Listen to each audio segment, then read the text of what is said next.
Okay, we're in the 5th parak, 5th chapter, 19th Mishnah. If you're using an article sitter, it's on page 576. So the Mishnah says, Kol ahava shehi teluya b'davar. Any love that's dependent on a specific thing, batal davar, if the thing is nullified, if the thing is erased, destroyed, is gone, batal ahava, then the love is also gone. There's no love.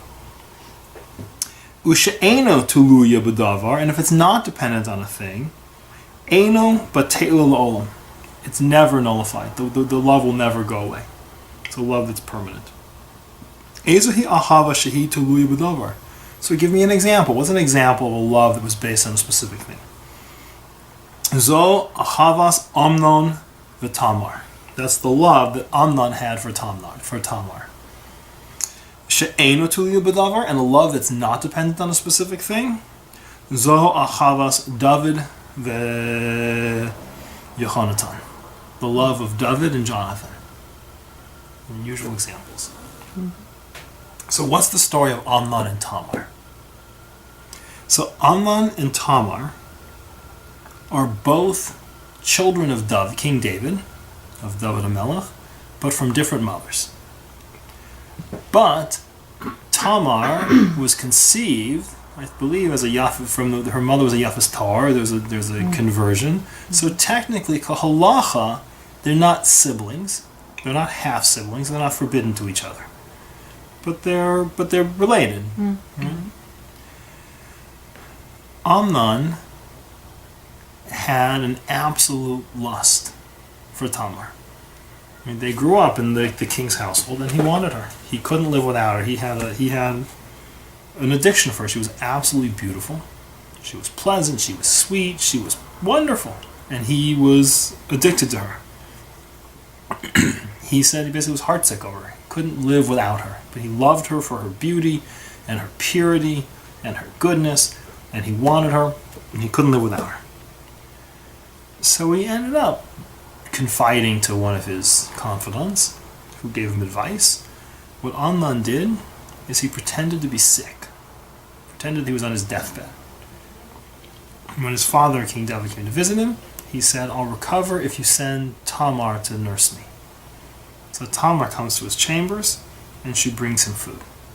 She comes to take care of him. Mm-hmm. And once she's there, he grabs her, throws her in her bed. Mm-hmm. She says, "Don't do this to me." She says, "Listen, I'm not forbidden to you.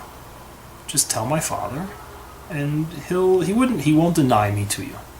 But that wasn't what Amnon wanted. He wanted what he wanted, and he wanted it now, and he raped her. And then when he was done with her, he looked at her and said, "You're not pure, you're disgusting. You're a rag. Get out of my house." And he threw her out. And she said, "Don't do this to me." She says, "What you're doing now is even worse. What you did before was bad. What you're doing now is even worse." He hated her. He despised her. Because she wasn't pure, and she wasn't delicate, and she wasn't beautiful, and she wasn't fragile. She was trash as far as he was concerned. And she threw him out. He threw her out into the hall. And that was it. He was done with her. So it took a while, but her brother eventually arranged, on the surface forgave everything, and later, invited Amnon to join him at his manor house in the Galilee for sheep shearing, and killed him. It's interesting, you read Biblical Archaeology Review, there's a story a year and a half, 2 years ago, about an archeological dig of Absalom's palace at the Sea of Galilee. They found his palace, and they found, right? But he killed him. But a good chunk of this whole rebellion of Avshalom against King David, and then eventually arises out of this whole incident, but he kills Amnon. But Amnon, he loved her. His love was based on not her. It was based on him. So when I love you for a specific thing, right, then what I'm really saying is, I love you for your beauty. Someone says, "I love chicken." You don't love the chicken. You love eating chicken. You love what the chicken does for you. Right? If I love you because you're rich, then what I really am loving is what that wealth does for me. If I love you because you're beauty, then what I really love is me. What I love is what it does for me, not for you. It's not an other-centered relationship. It's a self-centered relationship. Right? What love is supposed to be, Rav Noach teaches, that love it's an emotion of pleasure that you feel, that you experience upon seeing goodness in someone or in something. Right? That's when it says, when you have a mitzvah, it says, Ochev habriot, that you should love mankind, love the other person. What it's saying is when you look at another person, you're supposed to look at them and find good in them, and then have an emotional response to that, not to be indifferent to that, to take pleasure in that.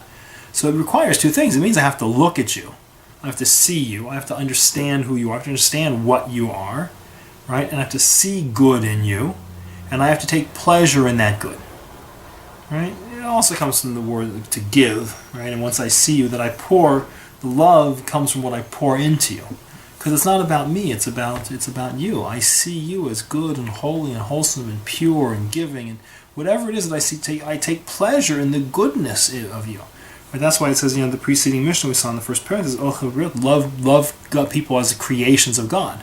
It says if you can't see anything else in the guy, at least recognize that God made him. And the King of the universe says, my world needs this guy.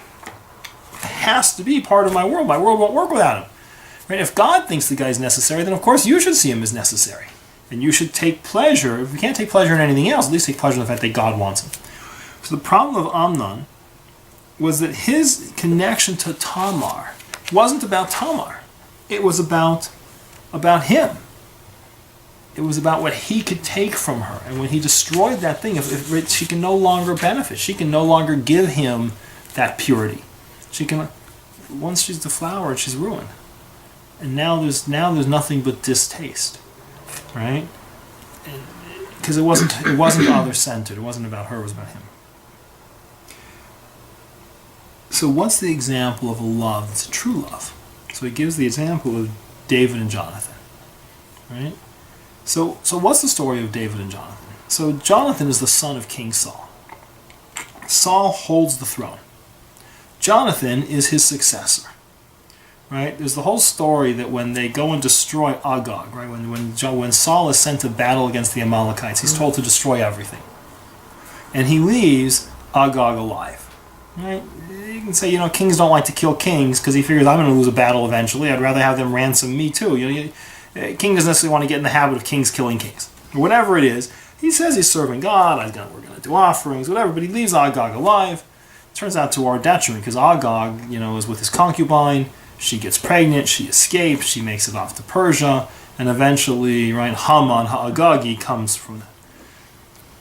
But in that scene, that next scene, you see that the prophet, Samuel, Shmuel, comes to Saul and says to Saul and says, you blew it. You're no longer selected by God. You're done. And Saul grabs Shmuel's cloak as Shmuel turns, and the cloak rips. And Shmuel turns around to him in a famous line. He says, just as my cloak is ripped, so has God ripped today the throne from your hand. You're still the king, but it's done. Mm-hmm. It's no longer in your lineage. It's gone. And then Samuel does, an America's Got Talent search, and he picks, right, David the shepherd, and he anoints him. But he anoints David. So you have this wonderful shepherd kid who's now been anointed as the next king. So now you got a problem. Jonathan is the successor to the throne. David's the pretender to the throne. That Jonathan can never succeed, right, to ascend to the throne while David lives. David can never ascend to the throne while Jonathan lives. If there's ever two people who should hate each other, right, I can only fulfill the greatest mission in my life if you die. But you can only fulfill the greatest mission in your life if I die. This is not a setup for friends. Through a variety of interesting circumstances, Hashem arranges it that David turns out to be a little bit of a superhero, kills off, right, Goliath, ends up living at Saul's house, living with Jonathan. He's a beautiful musician. He's a wonderful guy, and he's living in Jonathan's house. And they become friends. They become the closest of friends. Right? That Jonathan sees David as he sees goodness. He sees David HaMelech in him. And he takes pleasure in it. Because it's not about me. It's about you. Right? He's not asking the question, what's in this relationship for me? Right? It's the deepest of friendships, ochev, of love, of I see you as good. And I see the virtue in you, and I take pleasure in the virtue in you, and I love you, and I give to you, and I protect you. Right? There's the famous scene, he shoots the arrow, he protects me, that Saul looks at him and says, you're an idiot. Right? What are you doing? You can't become king unless we kill this guy off. What are you getting in the way for? Right? Why are you protecting him? Saul recognizes politics are politics, right? He might be a nice boy, but we're going to have to kill the kid, right? Jonathan says, he's my friend, and I'll do whatever it takes. He's my friend. David, if anything, they came and poured oil on my head and said, you're going to be the king. I can't be the king till he's dead. But he saw Jonathan for the goodness that was in Jonathan. He saw what he was, right? The error that his father made doesn't affect him. These were huge men, right? That Jonathan was destined to be the king of Israel. He had the virtue to be the Melech of Israel, right? David loved him, right?